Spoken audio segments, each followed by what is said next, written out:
Hello everyone, welcome back. कैसे हैं आप लोग? आई होप सभी अच्छे होंगे।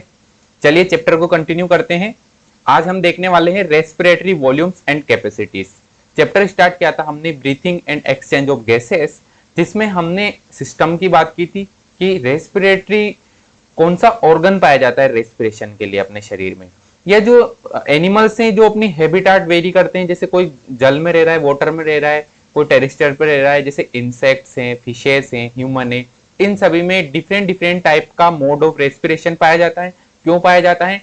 क्योंकि इनमें रेस्पिरेशन का जो ऑर्गन है वह अलग अलग टाइप का है। जैसे फिशेस में गिल्स हैं, ह्यूमंस में लंग्स हैं। अगर हम बात करें इंसेक्ट की तो उनमें ट्रेकियल सिस्टम है। हाइड्रा अपने बॉडी सरफेस से ही कर लेता है श्वसन। तो डिफरेंट डिफरेंट ऑर्गेनिज्म अपनी हैबिटाट के अनुसार डिफरेंट टाइप का मोड ऑफ रेस्पिरेशन रखते हैं। चलिए, ह्यूमन रेस्पिरेटरी सिस्टम के बारे में बात हो चुकी थी, नेजल चेंबर के बारे में बात की थी, ट्रेकिया के लेरिंग्स के बारे में बात की थी, फेरिंग्स जो कि वायु और भोजन के लिए कॉमन मार्ग है उसके बारे में बात की थी हमने। देन उसके बाद हमने लंग्स की बात की थी। और जो अभी रिसेंट लेक्चर था, लास्ट लेक्चर था अपना रिसेंट वाला, उसमें हमने मैकेनिज्म ऑफ ब्रीथिंग के बारे में बात की थी। चलिए आज का लेक्चर स्टार्ट करते हैं रेस्पिरेटरी वॉल्यूम्स एंड कैपेसिटीज से, कि रेस्पिरेटरी वॉल्यूम्स और कैपेसिटीज क्या होती है। थोड़ा सा मैं इमेज को थोड़ा सा इसको नीचे करता हूं, अपने हेडिंग को कट कर रहा है ये। चलिए ठीक है, स्टार्ट करते हैं रेस्पिरेटरी वॉल्यूम्स एंड कैपेसिटीज। तो वॉल्यूम्स और कैपेसिटीज क्या होती? भाई जो हम श्वसन करते हैं ना, तो हमारी जो श्वसन की क्षमताएं हैं कि हम नॉर्मल श्वसन में कितनी वायु अंदर ले सकते हैं, हम नॉर्मल जो ब्रीथ करते हैं उसमें कितनी वायु अंदर लेते हैं और कितनी बाहर छोड़ते हैं, हम अगर फोर्सफुल इंस्पिरेशन करते हैं तो उसमें कितनी वायु लेते हैं, अगर हम फोर्सफुल एक्सपिरेशन करते हैं, बहिर्श्वसन करते हैं तो उसमें कितनी वायु लेते हैं, और हम कितनी वायु अंदर स्टोर कर सकते हैं, कितनी वायु ऐसी है जो हम उपयोग में नहीं लेते हैं वो स्टोर रहती है। ये सभी वॉल्यूम्स के बारे में हम आज बात करेंगे। ठीक है, तो शुरू में देख रहे हैं हम वॉल्यूम्स। शुरू में हम देख रहे हैं वॉल्यूम्स। चलिए यहां से पेन सेलेक्ट करता हूं मैं।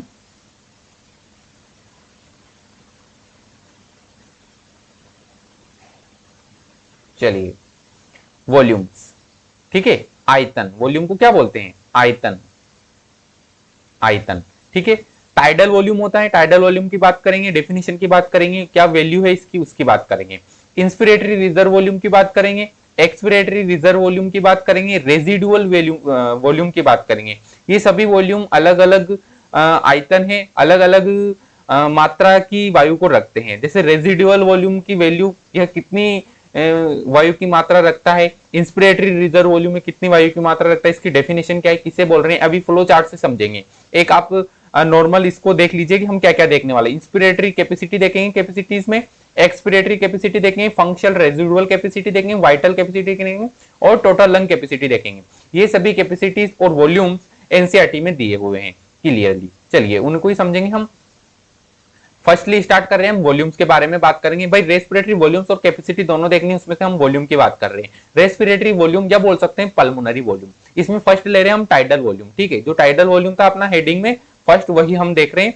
वॉल्यूम ऑफ एयर इंस्पायर्ड और expired during a normal respiration. भाई ये यूं कहना चाह रहे हैं कि जो टाइडल वॉल्यूम है ना, वो कौन सा वॉल्यूम है कि हम जब नॉर्मल ब्रीथ करते हैं ना, नॉर्मल ब्रीथ, जब हम नॉर्मल ब्रीथ करते हैं एकदम नॉर्मल, जैसे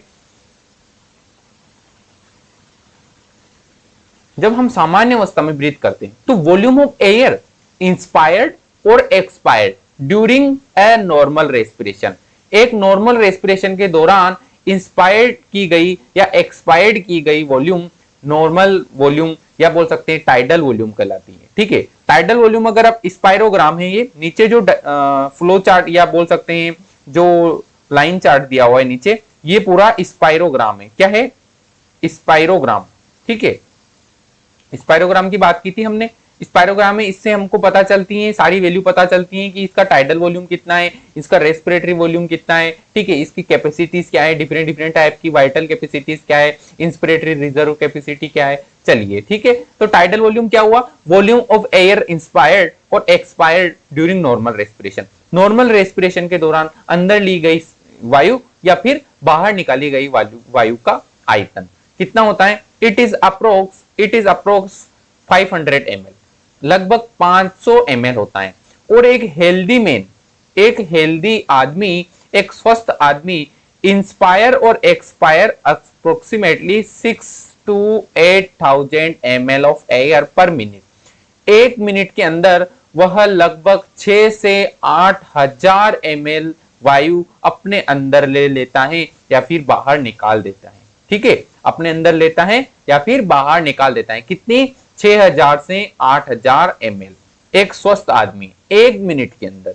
ठीक है, और अगर स्पायरोग्राम में देखेंगे तो ये वाला देखिए, यहां पर तीर लगा के बताया गया है टाइडल वॉल्यूम, अंडरलाइन कर रहा हूं, टाइडल वॉल्यूम।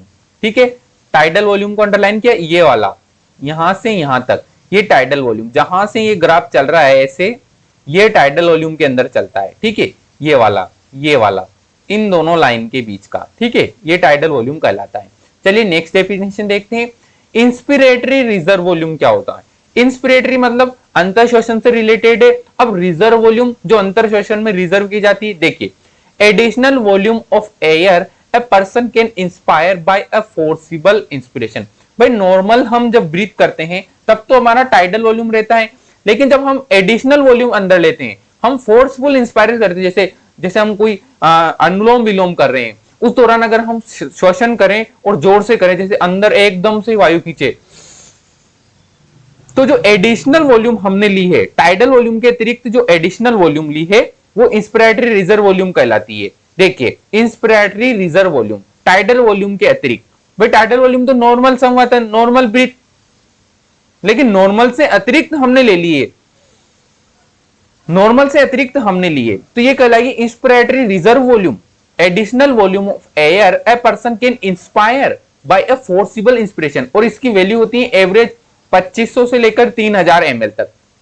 इसकी वैल्यू कितनी होती है? एवरेज 2500 से लेकर 3000 ml तक। और इसको स्पायरोग्राम में कहां दिखाए गए हैं, ये देखिए आप, इंस्पिरेटरी रिजर्व वॉल्यूम, ये एरो देखिए, ये यहां से लेकर यहां तक का क्या हो गया? Inspiratory reserve volume. क्या हो गया? Inspiratory reserve volume. मैं इसको सर्कल में कर देता हूं, ये ठीक है। और इसके नीचे, ठीक नीचे क्या था? टाइडल वॉल्यूम, जो टाइडल वॉल्यूम की बात की थी हमने, टाइडल वॉल्यूम। ठीक है, ये टाइडल वॉल्यूम हो गया यहां पर। ठीक है, ये टाइडल वॉल्यूम।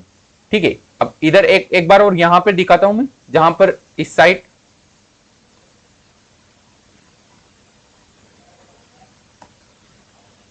और एक ये। ठीक है, तो ये तो हो गया टाइडल वॉल्यूम, और ये कौन सा हो गया?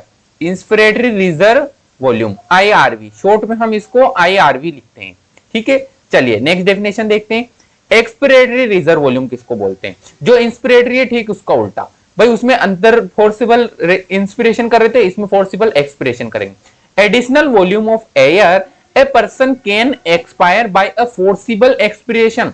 भाई एक एडिशनल वॉल्यूम है, टाइडल वॉल्यूम के अतिरिक्त, टाइडल वॉल्यूम के अतिरिक्त एक जो पर्सन है वह अतिरिक्त टाइडल वॉल्यूम के अतिरिक्त एक्सपायर करता है, बहिर्श्वसन करता है। भाई additional volume of air a person can expire by a forcible expiration. भाई नॉर्मल ब्रीथ कर रहा था वो, लेकिन अब एडिशनल बहिर्श्वसन करना, बहिर्श्वसन एक्सपायर करना है। ठीक है, तो एडिशनल जो वायु बाहर निकालिए वह कहलाएगी एक्सपिरेटरी रिजर्व वॉल्यूम। ठीक है, additional volume of air a person can expire by a forcible expiration. और इसकी वॉल्यूम होती है, इसका जो आयतन है, इसकी मात्रा होती है 1000 से 1100 ml। कितनी होती है? 1000 से 1100 ml होती है इसकी मात्रा, 1000 से 1100 ml। और ये यहां पर दिखाई गई है एक्सपिरेटरी रिजर्व वॉल्यूम। ठीक है, यहां पर ये 3 से लेकर 2 के अंदर ERV।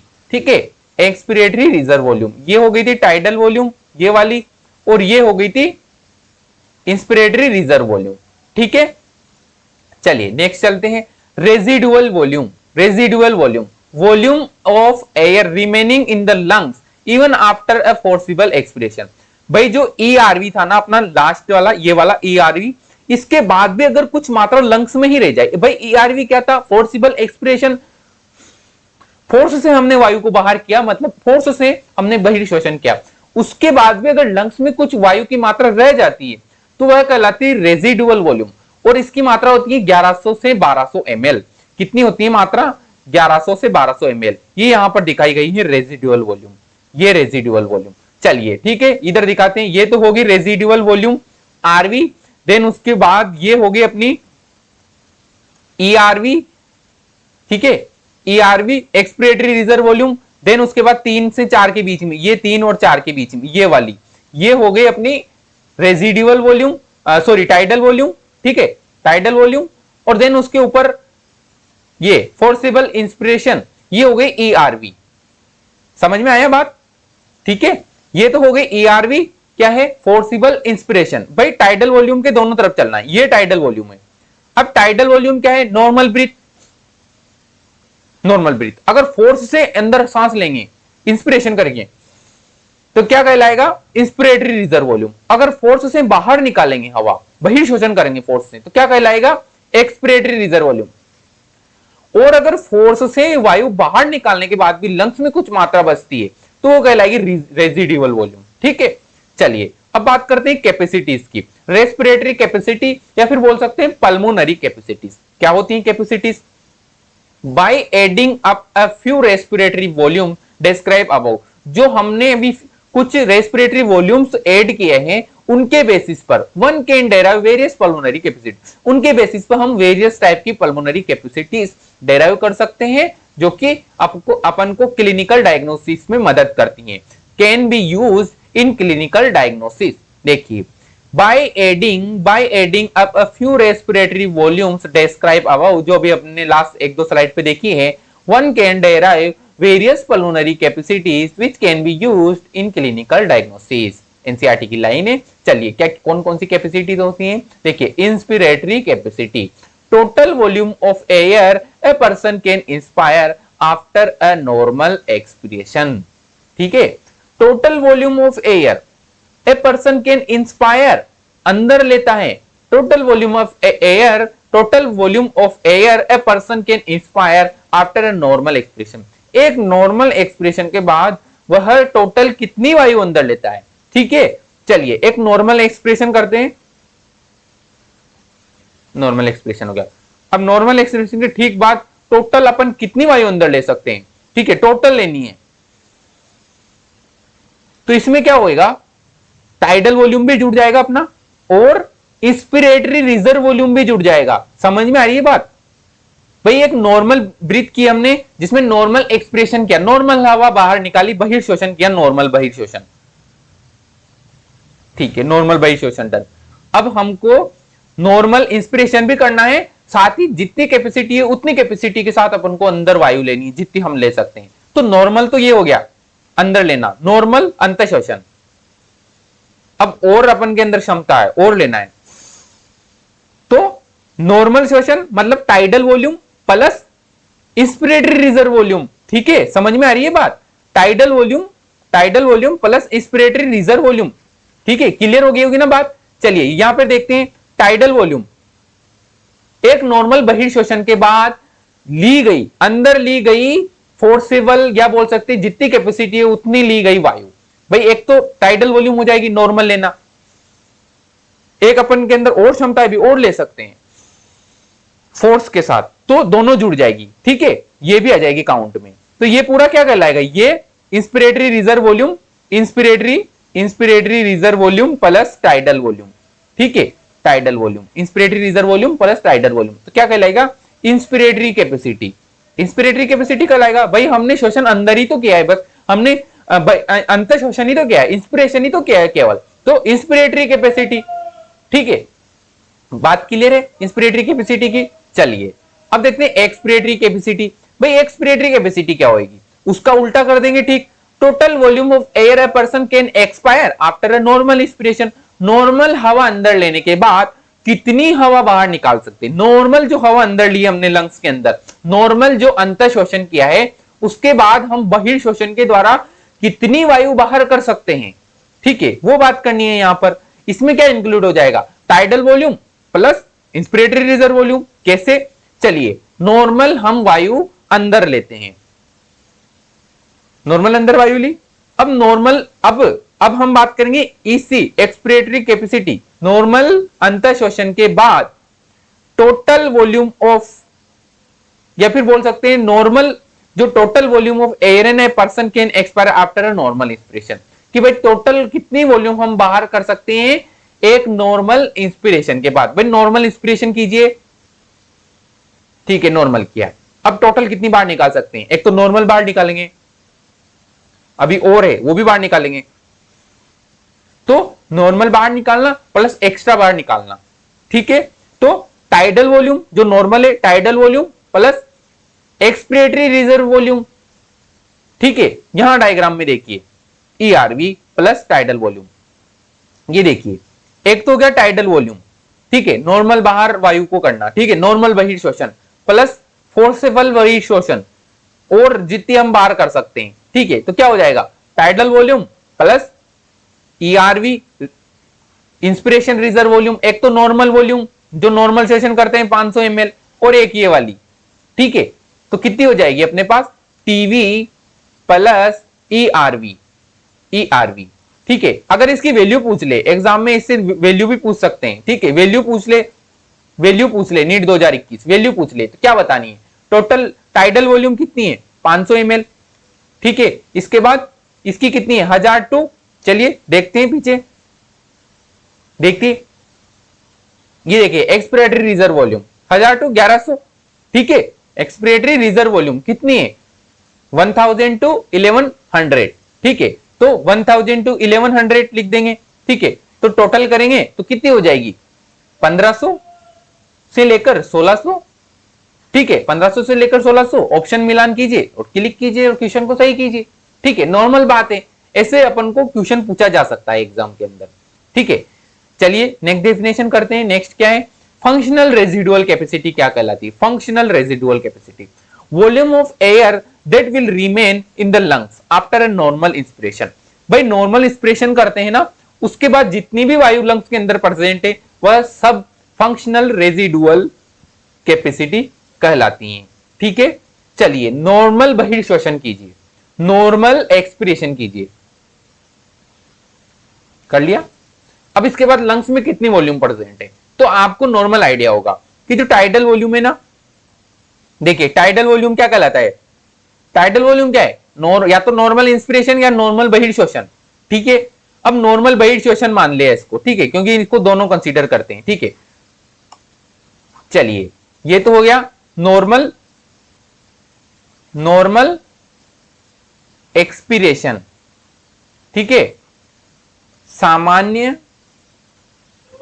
बहिर्श्वसन, सामान्य बहिर्श्वसन हो गया, ठीक है। अब इसके बाद जितनी भी वायु लंग्स में बची हुई है वो सब फंक्शनल रेजिडुअल कैपेसिटी कहलाएंगी। अब कौन कौन सी वायु बची है देखिए, नीचे देखिए, इसमें देखिए वॉल्यूम से निकाल रहे हैं सारी कैपेसिटीज, सारी कैपेसिटीज हम वॉल्यूम को कंसीडर करते हुए निकाल रहे हैं, वॉल्यूम का मान जोड़ जोड़ कर निकाल रहे हैं। अब देखिए टाइडल वॉल्यूम के नीचे कितने टाइप के वॉल्यूम बच रहे हैं अपने पास, वॉल्यूम जो भी हमने निकाले थे, एक तो बच रहा है, एक तो बच रहा है ईआरवी, ठीक है, और एक बच रहा है रेजिडुअल वॉल्यूम आरवी। तो ये क्या हो जाएगा ईआरवी प्लस आरवी, ठीक है, ईआरवी प्लस आरवी। समझ में आ रही है बात? ईआरवी का वो मान कितना था अपने पास? ईआरवी की वैल्यू कितनी थी 1000 टू 1100, ठीक है, और आरवी की कितनी थी? भाई ईआरवी की तो होगी 1000 टू 1100, और आरवी की कितनी थी? यही 1100 से 1200 ml, ठीक है। चलिए देखते हैं, 1100 से 1200 ml ही थी आरवी की, ठीक है। चलिए तो कितनी होगी अपने पास? भाई अपन को पूछ लिया यहां पर कि फंक्शनल रेजिडुअल कैपेसिटी बताओ, नीट में क्वेश्चन आया, नीट 2021 में क्वेश्चन आ गया अपने पास कि फंक्शनल एफआरसी बताओ, फंक्शनल रेजिडुअल कैपेसिटी बताओ। तो हमने फंक्शनल रेजिडुअल कैपेसिटी की डेफिनेशन पता होनी चाहिए, volume of air that will remain in the lungs after normal expression. Normal expression, normal बहिर्श्वसन के बाद कितनी वॉल्यूम लंग्स के अंदर प्रेजेंट है, तो जितनी भी प्रेजेंट है सारी बतानी है। वॉल्यूम अपन को पता होना चाहिए, वॉल्यूम अपन ने सबसे पहले पढ़ा है, उसी से हम कैपेसिटीज निकाल रहे हैं, ठीक है। तो क्या बचेगा? नॉर्मल वॉल्यूम बाहर निकालना, मतलब टाइडल वॉल्यूम के बाद नीचे जितनी भी बचती है एक्सपिरेशन के हिस्से में वो सब अपन को दिखानी है। तो एक तो होगी ईआरवी और एक हो जाएगी रेजिडुअल वॉल्यूम।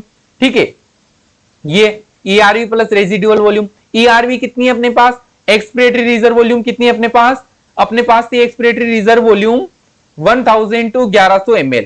ठीक है, प्लस अपने पास रेजिडुअल वॉल्यूम कितनी थी, रेजिडुअल वॉल्यूम का मान हमने बोला था 1100 से 1200 ml। ठीक है, तो इसका मान कितना आ जाएगा, ठीक है, इसका मान कितना आ जाएगा, अगर इसका अधिक मानेंगे तो इसका कम मान लेंगे। ठीक है, कुछ भी मान सकते हैं, इसका दोनों का मान के चलिए आप 1000 या 1100, तो इसका अपन कैलकुलेट कर लेते हैं। माना कि अपने पास हो गया 1050। ठीक है, इसका औसतन ले लिया, और 1100 से 1200 कितना हो गया 1150। ठीक है, तो कितना हो गया 2200। 2200 इसका मान बता देंगे। ठीक है, 1100 प्लस 1000 कितने हो गए 2100, और 50-50 दोनों के, तो कितने हो जाएंगे 100 ये, तो 2200। 2200 के आसपास जो भी ऑप्शन अपना रहेगा, 2250 हो सकता है। ठीक है, 2250 हो सकता है, या 2100 हो सकता है। ठीक है, 2150 हो सकता है, या 2300 तक भी हो सकता है। ठीक है, तो ये मान बता देंगे। अगर 1100 और 1200 दोनों का जोड़ लिया तो 2300 तक हो जाएगा। इसके बाद अपना वैल्यू ज्यादा वेरी नहीं करेगी, तो ये सही आंसर लगाना है हमको। ठीक है, इस प्रकार क्वेश्चन पूछा जा सकता है। चलिए नेक्स्ट देखते हैं, वाइटल कैपेसिटी क्या होती है। The maximum volume of air, the maximum volume of air a person can breathe in after a forcible expression. भाई vital capacity, the maximum volume of air a person can breathe. भाई maximum volume का वह भाग जो एक person breathe करता है after a forceful expression. भाई एक फोर्स के साथ बहिर्श्वसन कीजिए, उसके बाद मैक्सिमम वॉल्यूम आप कितना ले सकते हैं ब्रीथिंग के दौरान, जिसमें अपन क्या बोलेंगे वाइटल कैपेसिटी के लिए ब्रीथ बोला है यहां पर। ना तो यहां पर हमको ओनली इंस्पिरेशन बोला है, ना तो ओनली इंस्पिरेशन बोला है, ना हमको एक्सपिरेशन बोला है, ना तो अंतःश्वसन बोला, ना बहिर्श्वसन बोला, दोनों को बोला है। ब्रीथ मतलब क्या होता है, अंतःश्वसन भी और बहिर्श्वसन भी। ब्रीथ का मतलब होता है सांस अंदर लेना और छोड़ना। इंस्पिरेशन का मतलब क्या होता है, ओनली सांस अंदर लेना। और एक्सपिरेशन का मतलब क्या होता है, ओनली सांस बाहर छोड़ना। ठीक है, लेकिन ब्रीथ का मतलब क्या होता है, सांस अंदर लेना और साथ ही बाहर छोड़ना, इसको कहते हैं वन ब्रीथ। ठीक है, तो maximum volume of air a person can breathe, एक मैक्सिमम वॉल्यूम एक पर्सन कितना ब्रीथ करता है आफ्टर ए फोर्सफुल एक्सप्रेशन, एक फोर्सफुल एक्सप्रेशन के बाद। भाई आप फोर्स से वायु बाहर कीजिए, अब आप कितनी वायु फोर्स के साथ अंदर ले सकते हैं मैक्सिमम, और कितनी बाहर कर सकते हैं। ठीक है, तो हमको ठीक ये कौन सी पूछी गई है, वाइटल कैपेसिटी क्या होती है, जो आप अनुलोम विलोम करते हैं उस टाइम। ठीक है, फोर्स मतलब मैक्सिमम अंदर लेना है बाहर करना है, तो अंदर लेना प्लस बाहर करना दोनों का मान पूछा है, उसको बोलते हैं वाइटल कैपेसिटी। ठीक है, तो इसमें क्या आ जाएगा अपने पास, एक तो टाइडल वॉल्यूम आ जाएगा जो नॉर्मल है अपने पास 500। ठीक है, एक तो टाइडल वॉल्यूम आ जाएगा, कितना आ जाएगा टाइडल वॉल्यूम जो नॉर्मल ब्रीथ करते हैं, ये तो जुड़ेगी। साथ में फोर्सफुल बहिर्श्वसन और फोर्सफुल अंतर्शोषण भी जोड़ेंगे, तो tidal volume plus inspiratory reserve volume plus expiratory reserve volume. समझ में आ रही है ये बात, 1100 से 1200 ml ये हो गया। ठीक है, और ये कितना था लगभग 2500 के समथिंग। चलिए चेक करते हैं, इंस्पिरेटरी रिजर्व वॉल्यूम कितना था अपने पास 2500 से 3000 ml। ठीक है, एवरेज, ठीक है, एवरेज 2500 से 3000 ml। ठीक है, तो वाइटल कैपेसिटी में अपने पास क्या क्या आ गया, एक तो ERV plus tidal volume plus expiratory reserve volume, तो एक तो हो गया 2500 से 3000, एक 500 और एक 1100 से 1200 ml। ठीक है, 1100 से ये क्या है 1100 है। ठीक है, यहाँ पे 1100 लिख लीजिए, 1100 से 1200 ml। तो इन सब का मान जोड़ के अपन को अपनी वैल्यू निकालनी है, किसकी, वाइटल कैपेसिटी की। और वाइटल कैपेसिटी कहां दिखाएंगे, ये दिखाएंगे यहां पर। ये तो हो गया रेजिडुअल वॉल्यूम, ये हो गया इंस्पिरेटरी रिजर्व वॉल्यूम, और ये हो गया expiratory reserve volume. Residual volume सामान्य अंतःशोषण या फिर बहिर्शोषण, और इंस्पिरेटरी रिजर्व वॉल्यूम फोर्सिबल अंतःशोषण, और एक्सपिरेटरी रिजर्व वॉल्यूम फोर्सिबल बहिर्शोषण। ठीक है, चलिए टोटल लंग कैपेसिटी की बात करते हैं। टोटल लंग कैपेसिटी में सारी वॉल्यूम जोड़ देनी है। Total volume of air accommodated in the lungs at the end of a forcible inspiration. This includes RV, ERV, TV and IRV और vital capacity, residual capacity. ठीक है, सभी जोड़नी है इसमें। या तो अपन बोल सकते हैं, या तो हम इसको कैसे बता सकते हैं, RV plus ERV plus TV plus IRV। ठीक है, residual volume, expiratory reserve volume, tidal volume, inspiratory reserve volume equal to क्या हो जाएगा, टोटल लंग कैपेसिटी। या फिर ऐसे भी बता सकते हैं इसको, और या फिर ऐसे भी बता सकते हैं कि vital capacity plus residual volume, vital capacity plus residual volume, ऐसे भी बता सकते हैं इसको। ठीक है, तो आपको ऐसे ही पूछा जा सकता है कि vital capacity plus residual volume is equal to क्या हो सकता है, अगर दोनों को प्लस कर दिया जाए तो कौन सी वैल्यू आएगी अपने पास में। इस प्रकार भी क्वेश्चन पूछा जा सकता है। ठीक है, तो हमको यहां पर क्या बताना है, total lung capacity TLC, total lung capacity TLC। ठीक है, ये देखिए लास्ट में तीर एरो, पूरा एरो, पूरा लंग कैपेसिटी आ जाएगी, सारे वॉल्यूम जोड़ दिए हमने। ठीक है, तो ये बात होगी यहां पर रेस्पिरेटरी वॉल्यूम्स एंड कैपेसिटीज की। अब बात करते हैं एक्सचेंज ऑफ गैसेस। भाई हमने सिस्टम की स्टडी की, हमने सिस्टम की स्टडी करने के बाद मसल्स की देखा, कौन सी मसल्स यहाँ पर हेल्पफुल है, फिर हमने यहाँ पर मैकेनिज्म देखा कि कैसे मैकेनिज्म, कैसे हमको ब्रीथ करते हैं, हम ब्रीथ का मैकेनिज्म देखा। देन उसके बाद में हमने कैपेसिटीज और वॉल्यूम्स की बात की, वॉल्यूम्स से ही कैपेसिटी निकाली हमने। अब हम एक्सचेंज ऑफ गैसेस देख रहे हैं कि गैसेस का एक्सचेंज कैसे होता है। भाई जो शोषण कर रहे हैं, जो वायु कुपिकाओं में गई है, वह अब फर्दर आगे कैसे ब्लड में डिसोल्व होती है, वो चीज हम देखने वाले हैं। तो एक्सचेंज ऑफ गैसेस स्टार्ट कर रहे हैं, एक्सचेंज ऑफ गैसेस।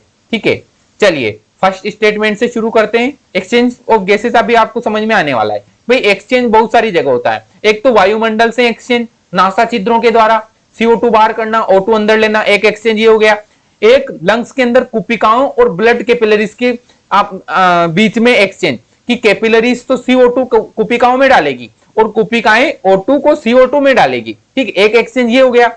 एक एक्सचेंज टिश्यू लेवल तक, कि टिश्यू में जो CO2 बनी है वह CO2 ब्लड कैपिलरीज में डाल दी जाएगी और ब्लड कैपिलरीज में जो ऑक्सीजन प्रेजेंट है वह टिश्यूज में डाल दी जाएगी। एक एक्सचेंज वो हो जाएगा। एक सेलुलर लेवल तक, ठीक है, तो O2 तो नासा छिद्रों से लेकर एंड पॉइंट सेल तक जाएगी। सेल की रिक्वायरमेंट है O2, क्योंकि उससे वह ग्लूकोज तोड़ेगी और एनर्जी बनाएगी, मेटाबॉलिक रिएक्शन में मदद करेगी। ठीक है, और मेटाबॉलिक रिएक्शन के फलस्वरूप जहां CO2 बनी है, कार्बन डाइऑक्साइड जो बनी है, उसको बाहर करना रहेगा। तो सेल से कार्बन डाइऑक्साइड ब्लड लेकर चलेगा और कहां लाएगा, उन कैपिलरीज तक जो कि एल्यूलाई के कांटेक्ट में है, और एल्यूलाई में इस CO2 का डिफ्यूजन कर दिया जाएगा और बहिर्शोषण के द्वारा CO2 बाहर। चलिए बस यही स्टेप टू स्टेप हम देखने वाले हैं, और ये कैसे होता है ये सब समझ में आएगा अभी आपको। चलिए देखते हैं।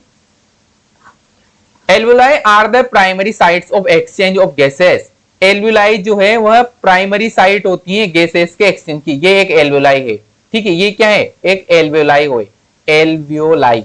ठीक है, एल्वुलाई बना दिए मैंने। Alveoli are the primary site of exchange of gases. भाई एल्वुलाई के अंदर ही गैसेस का एक्सचेंज होगा, क्योंकि गैसेस वहीं भरी हुई है। Exchange of gases also occur between blood and tissue. Blood और टिश्यू के बीच में गैसेस का एक्सचेंज होगा। भाई जो ऑक्सीजन हमने ब्लड में मिश्रित किए, मिक्स कर दिए, अब वह ऑक्सीजन सेल तक पहुंचनी चाहिए कि नहीं चाहिए, तो सेल तक पहुंचने के लिए उस ऑक्सीजन को ब्लड से बाहर आना होगा, तो एक एक्सचेंज वहां पर होगा। ठीक है, O2 and CO2 are exchange in these sites, और O2 और CO2 का एक्सचेंज किया जाता है। Simple diffusion mainly based on pressure concentration gradient.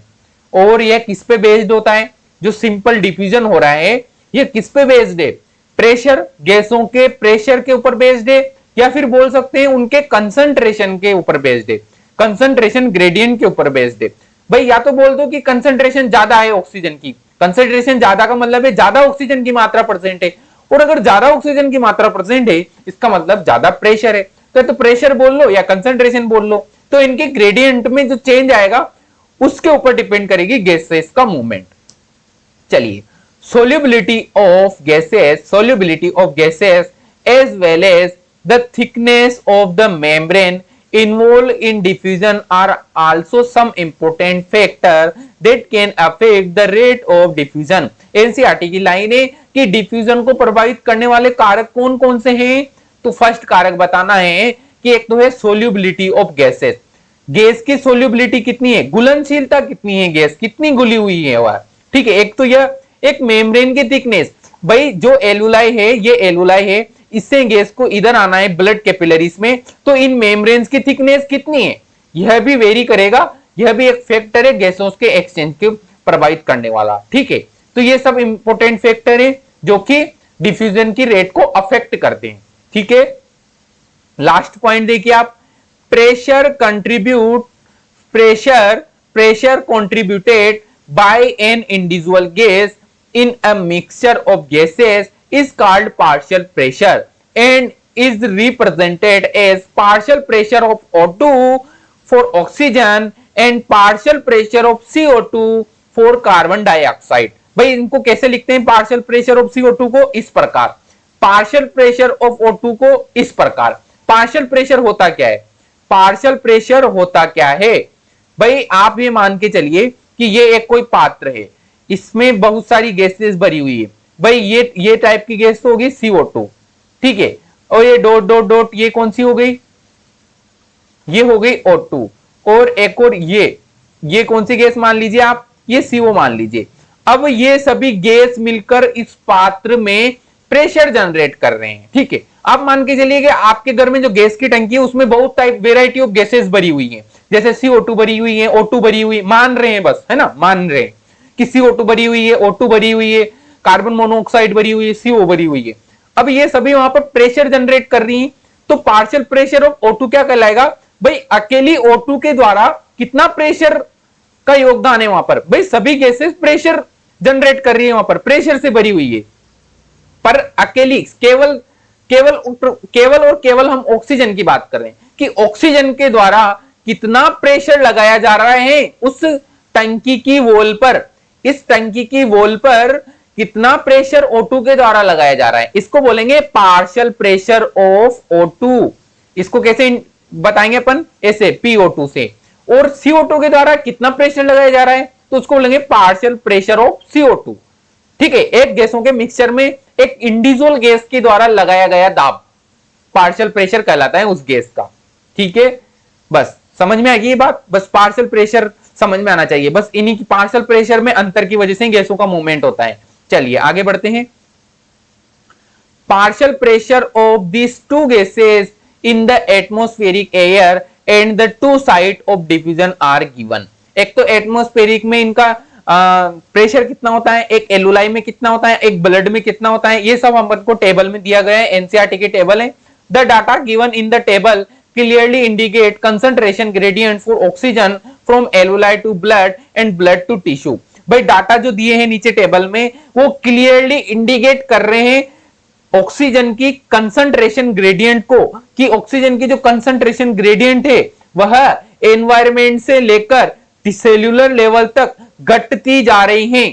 इसलिए जब अधिक प्रेशर एनवायरमेंट में रहेगा और कम प्रेशर बॉडी के अंदर रहेगा तो CO2 अंदर इंटर करती जाएगी। ठीक इसी प्रकार similarly a gradient is present for CO2 in the opposite direction. Example के तौर पर ले सकते हैं कि from tissue to blood and blood to alveoli, कि टिश्यू में CO2 का जो प्रेशर है वह ज्यादा है तुलना में बाहर की, ठीक है।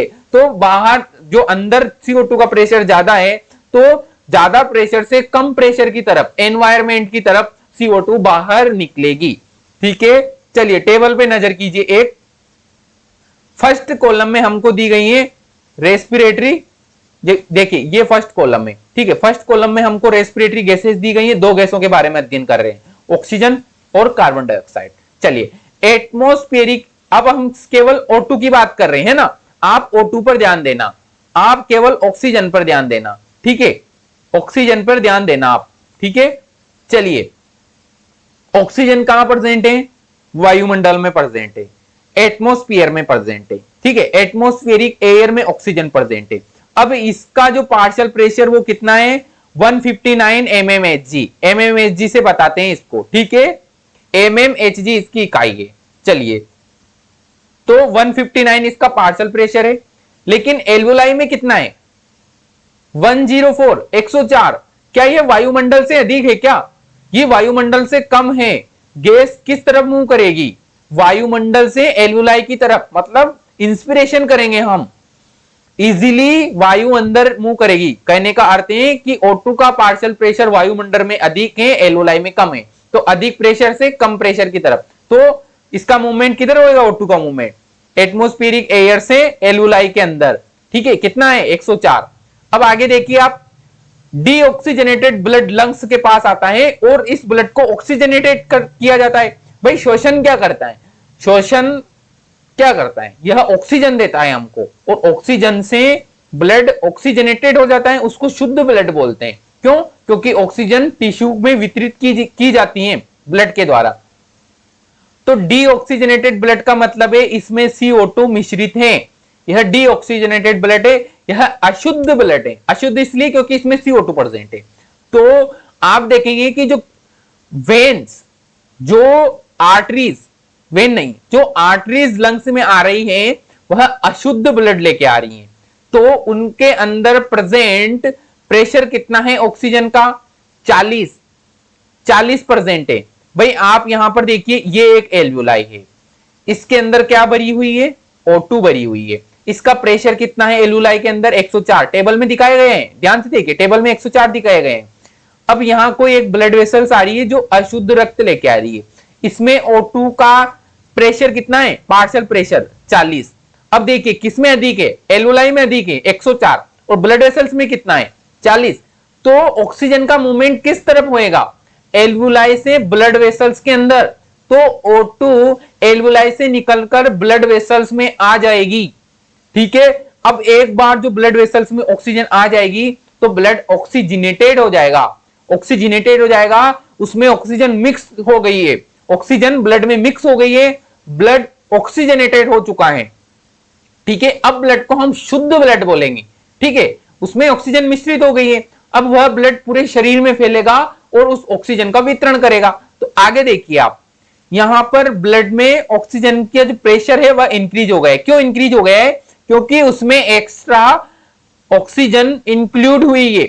जो ब्लड एल्वुलाई के पास से होकर गुजरा है, उस ब्लड में एल्वुलाई से ऑक्सीजन निकलकर उस ब्लड में मिक्स हो गई है। एल्वुलाई से ऑक्सीजन निकलकर उस ब्लड में मिक्स हो गई है, इसलिए यहां पर दाब इंक्रीज बताया गया है।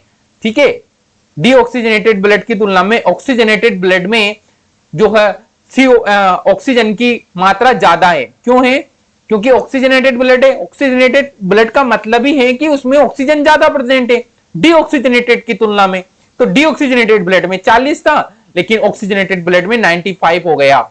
ये वैल्यू एनसीईआरटी ने दी है, इन्हीं वैल्यू के बेसिस पे हम स्टडी करेंगे अपनी। ठीक है, तो बात समझ में आई।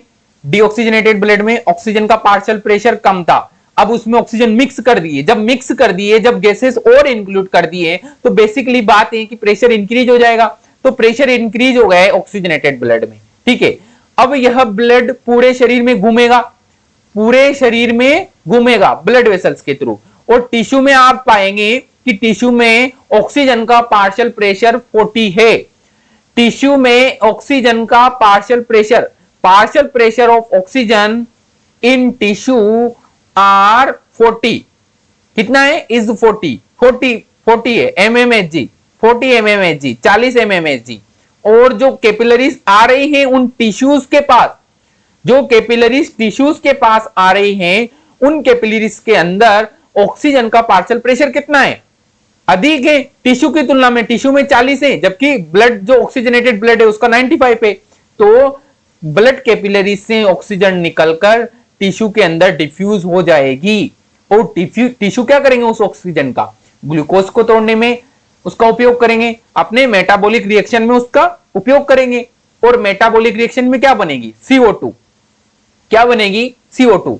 तो आप यहां से, अब हम इधर से उल्टे चलेंगे। भाई हम ऑक्सीजन कहां लेकर आ गए? हम ऑक्सीजन यहां लेके आ गए। अब हम पेन को चेंज कर लेते हैं, अब हम CO2 की बात करेंगे। ठीक है, इंक चेंज करते हैं, ये इंक ले ली हमने यहां पर ब्लू कलर की। चलिए ठीक है, अब टिश्यू के अंदर ऑक्सीजन 40 था, ब्लड ऑक्सीजनेटेड था, 95 था, तो ऑक्सीजन ब्लड कैपिलरी से निकलकर टिश्यू में आ गई है। टिश्यू ने ऑक्सीजन का उपयोग किया और मेटाबॉलिक रिएक्शन का जो सब वेस्ट मटेरियल बना वो कौन बना? CO2, carbon dioxide. अब कार्बन डाइऑक्साइड बाहर कैसे जाती है ये समझेंगे। देखिए टिश्यू से चलेंगे। टिश्यू में कार्बन डाइऑक्साइड का प्रेशर कितना है? 45 mmHg, 45 mmHg। और ब्लड कैपिलरीज जो इन टिश्यू के पास से गुजर रही हैं, उन कैपिलरीज के अंदर पार्शियल प्रेशर ऑफ CO2 कितना है? 40। अधिक किधर है? टिश्यू की तरफ। कम किधर है? ब्लड वेसल्स में। तो किधर मूवमेंट होगा? अधिक से कम की तरफ, अधिक से कम की तरफ। तो 45 से 40 की तरफ मूवमेंट हो रहा है। अब देना, अब जब ऑक्सीजनेटेड ब्लड में CO2 की मात्रा घुल गई है, भाई जो कैपिलरीज टिश्यू के पास से गुजर रही हैं, उन कैपिलरीज के अंदर अब CO2 घोल दी है, CO2 को मिश्रित कर दिया है। तो CO2 जब मिश्रित हो जाएगी तो उसका प्रेशर इंक्रीज होएगा ना। जब उसमें हमने CO2 डाली है एक्स्ट्रा, जो पहले से कम थी, अब उसमें डाल दिए, अब हम उसको डीऑक्सीजनेटेड ब्लड बोलेंगे, अशुद्ध ब्लड बोलेंगे।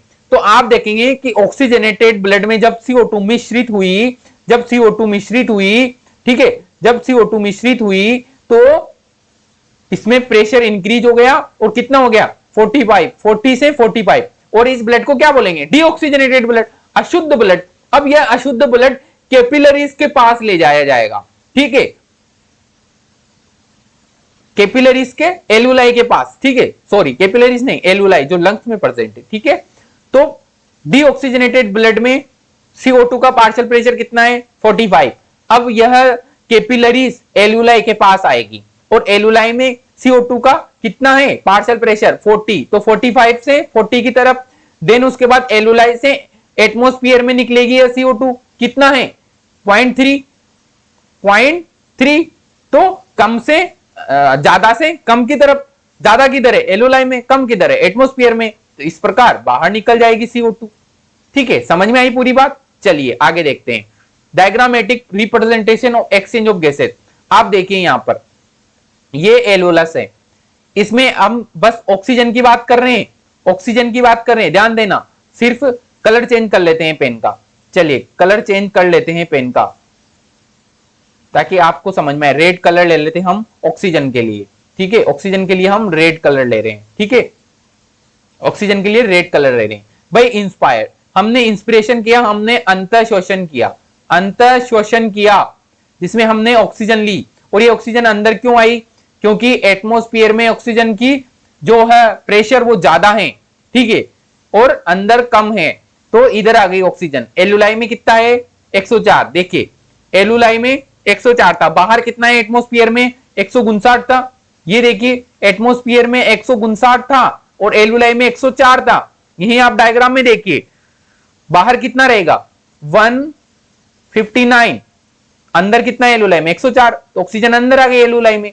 अब यहां से एक कैपिलरी गुजर रही है, ये ब्लू कलर की। अब ये रेड कलर की क्यों हो गई? क्योंकि यहां पर O2 मिक्स हो गई है, O2 मिक्स हो गई है। क्यों मिक्स हो गई है? क्योंकि एलुलाई में आप देखेंगे कि 104 था O2 का, ठीक है, और इस ब्लड कैपिलरीज में कितना रहेगा? ब्लड कैपिलरीज में कितना रहेगा? आप पाएंगे कि एलुलाई के अंदर 104 था, जो डीऑक्सीजनेटेड ब्लड था उसमें 40 था। जो इधर से ब्लड आ रहा है इसमें ऑक्सीजन की कितनी प्रेशर था? 40 था, ठीक है, ऑक्सीजन का पार्शियल प्रेशर 40 था। और इधर एलुलाई में कितना है? 104। तो 104 से 40 की तरफ मूव करेगा तो इधर ऑक्सीजन का मिश्रण हो जाएगा ना। इधर एलुलाई में 104 था और कैपिलरीज में कितना है? ओनली 40। तो 104 से 40 की तरफ ऑक्सीजन का मूवमेंट। अब यह ब्लड ऑक्सीजनेटेड हो जाएगा, और जब ब्लड ऑक्सीजनेटेड हो जाएगा तो इसका प्रेशर इंक्रीज हो जाएगा 95 mmHg, ठीक है, प्रेशर इंक्रीज हो गया। अब 95 mmHg से यह मूव कर जाएगा 40 mmHg की तरफ। ये देखिए आप टिश्यू के अंदर 40 mmHg, ठीक है, तो 40 mmHg ऑफ O2, ठीक है। तो यहां टिश्यू ने O2 का उपयोग किया, अब क्या बन गई? CO2 बन गई। तो CO2 कम प्रेशर की तरफ मूव कर जाएगी इधर। और इसका प्रेशर कितना है CO2 का? यहां पर 45 CO2 का प्रेशर। अब 45 CO2 का प्रेशर अधिक है, यह यहां हार्ट में आया, हार्ट ने CO2 को पंप किया और पल्मोनरी आर्टरी के थ्रू यह एल्वोलाई के पास पहुंचा और एल्वोलाई में CO2 का आप देखिए 40 mmHg और इधर इसमें कितना था ब्लू कलर की में 45 mmHg। तो यह अधिक से कम की तरफ मतलब CO2 एल्वोलाई में चली जाएगी और इसको एक्सपायर कर दिया जाएगा, बहिर्श्वसन कर दिया जाएगा, बहिर्श्वसन कर दिया जाएगा। इस प्रकार हम गैसें अंदर लेते हैं और बाहर छोड़ते हैं। चलिए और स्टेटमेंट देखते हैं हम। The solubility of CO2 is 20 to 25 times higher than that O2। जो घुलनशीलता है, जो सोलिबिलिटी है ना ब्लड के अंदर CO2 की, वह O2 की तुलना में 20 से 25 गुना अधिक होती है। The amount of CO2 that can diffuse through the diffusion membrane per unit difference in partial pressure is much higher compare to that O2। ठीक है, compare to O2 the amount of CO2 that can diffuse through the diffusion membrane per unit difference in partial pressure is much higher compare to that O2। भाई CO2 का diffusion क्यों हो रहा है उसमें, क्योंकि CO2 का पार्शियल प्रेशर उस ब्लड वेसल्स के अंदर अधिक है और एल्वोलाई के अंदर कम है, तो CO2 एल्वोलाई में चली जाएगी। ठीक है, डिफ्यूजन मेम्ब्रेन से पार होती हुई। The diffusion membrane is made up of 3 major layer.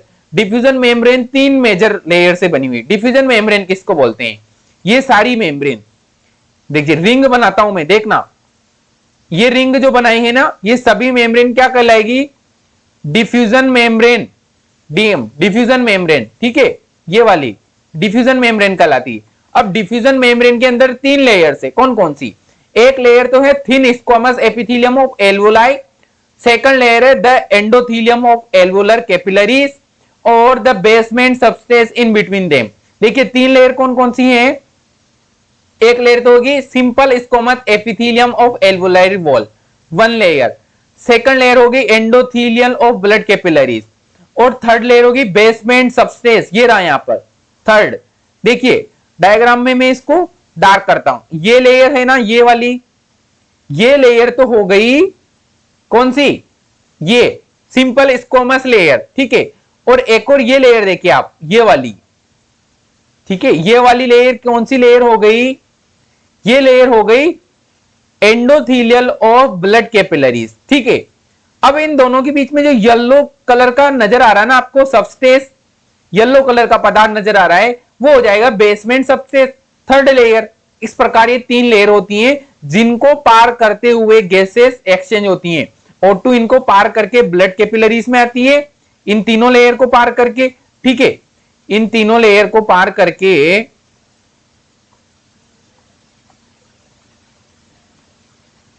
चलिए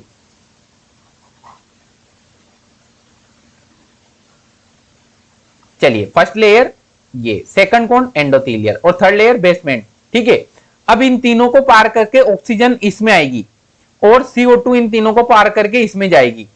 ये तो कौन गई CO2, ये कौन आई अंदर O2। ठीक है, इस प्रकार एक्सचेंज होता है। However, its total thickness is much less than a millimeter। इन तीनों की थिकनेस 1 मिलीमीटर से भी कम होती है। ठीक है, इन तीनों की थिकनेस 1 मिलीमीटर से भी कम होती है। बेसमेंट सबस्टेंस क्या होता है भाई, इन दोनों लेयर के बीच में जो येलो कलर का बेसमेंट सबस्टेंस है ना, वो क्या है, उसका क्या योगदान है, उसके बारे में बात कर रहे हैं। बेसमेंट सबस्टेंस के बारे में, composed of a thin basement membrane supporting the squamous epithelium. Basement membrane squamous epithelium को सपोर्ट देता है, first point. Second point, the basement membrane surrounding the single layer endothelial cells of capillaries. और जो single layer है ना endothelial layer capillaries की, उसको भी सराउंड करता है, उसके चारों तरफ प्रेजेंट होती है। ठीक है, ये येलो कलर की, ये है बेसमेंट सबस्टेंस दोनों लेयर के बीच में। Are the factor in our body favourable for diffusion of O2 from alveoli to tissue and that CO2 from tissue to alveoli. ये सभी फैक्टर अपनी बॉडी के अंदर फेवरेबल होते हैं, फेवरेबल कंडीशन में होते हैं, इसलिए पॉसिबल हो पाता है कि O2 तो अंदर एल्वोलाई से होकर ब्लड कैपिलरीज में मिक्स हुए और CO2 ब्लड कैपिलरीज से या टिश्यू से एल्वोलाई तक आए और हम एक स्वस्थ सिंपल मैकेनिज्म परफॉर्म कर पाए, हम स्वस्थ रहे, अपना मेटाबॉलिज्म बिगड़े नहीं, अपनी श्वसन क्रिया बिगड़े नहीं, क्योंकि यह सभी फैक्टर अपनी बॉडी के अंदर फेवरेबल कंडीशन में पाए जाते हैं। ठीक है, चलिए एक्सचेंज ऑफ गैसेस में आप डायग्राम देखिए, आप एक अच्छा सा diagram gas exchange between alveoli and capillaries में, और अच्छे से क्लियरली समझिए आप। देखिए ये रेड कलर का ऑक्सीजन को बता रहा है। ठीक है, ऑक्सीजन अंदर आई एल्वेलाई के अंदर। ठीक है, और एल्वेलाई के अंदर ऑक्सीजन का प्रेशर अधिक है, और इसके चारों तरफ ये कैपिलरी से, देखिए फ्रॉम पल्मोनरी आर्टरी, ये क्या है, ये जो ब्लू कलर की और रेड कलर की क्या है, आरबीसी है। आप पाएंगे कि जब यह एंट्री हुई इस ब्लड की, इस आरबीसी की एंट्री हुई, तो यह ब्लू कलर की थी।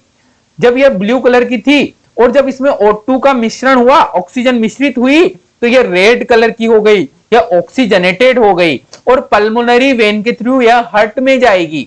कहां जाएगी, यह हार्ट में जाएगी, और हार्ट में जाने के बाद समस्त बॉडी पार्ट में पंप कर दिया जाएगा इस ब्लड को, क्योंकि ऑक्सीजनेटेड ब्लड है। ठीक है, अब आप देखेंगे कि जब यह जा रही होती है आरबीसी, O2 को इसने कंटेन कर लिया, लेकिन जाते जाते इसमें जो CO2 आई थी उसका डिफ्यूजन इस एल्वेलाई में हो गया। ये देखिए ब्लू कलर से एल्वेलाई में CO2 का डिफ्यूजन हो गया, और इस CO2 को बाहर एल्वेलाई से निकाल दिया जाएगा, एल्वेलाई से बाहर निकालती हुई एनवायरमेंट में आ जाएगी। इस प्रकार एक्सचेंज होता है। देखिए oxygen diffuses into red blood cell, red blood cell में ऑक्सीजन का डिफ्यूजन हो रहा है, और carbon dioxide diffuses into alveoli, alveoli के अंदर कार्बन डाइऑक्साइड जा रही है। ये देखिए जैसे इधर वाले डायग्राम में देखिए, लेफ्ट इस वाले डायग्राम में देखिए, ये एक ब्रोंकियल्स थी और ये बहुत सारी एल्वेलाई हैं। ठीक है, अब आप पाएंगे कि यहाँ पर रेड कलर की भी कैपिलरीज है इनके चारों तरफ, ब्लू कलर की कैपिलरीज भी है। ब्लू कलर की कैपिलरीज में CO2 भरी हुई है, जो CO2 इनमें डाल दी जाएगी एल्वेलाई के अंदर।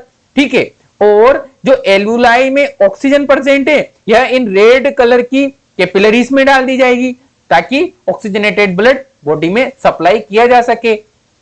और अच्छे से समझिए function of the alveoli in the lungs, movement of air. देखिए जो अंदर जा रही है वह ऑक्सीजन है, ऑक्सीजन अंदर जा रही है, oxygen diffuse in red blood cell take up oxygen. ठीक है, ऑक्सीजन ले ली रेड ब्लड सेल ने। ठीक है, देखिए रेड ब्लड सेल ने ऑक्सीजन ले ली, और इस तरफ मूवमेंट हो रहा है इनका। ठीक है, और जब ये जाते जाते CO2 carbon dioxide from blood plasma diffuse in alveolus, alveolus में कार्बन डाइऑक्साइड डिफ्यूज कर दी जाएगी, कार्बन डाइऑक्साइड डिफ्यूज आउट, और बाहर निकाल दी जाएगी कार्बन डाइऑक्साइड को, CO2 बाहर और O2 अंदर। ठीक है, इस प्रकार इनका मूवमेंट होता है। आज के लिए इतना ही। नेक्स्ट लेक्चर में हम ट्रांसपोर्ट ऑफ गैसेस देखेंगे, नेक्स्ट लेक्चर में हम ट्रांसपोर्ट ऑफ गैसेस देखेंगे। चलिए, थैंक यू।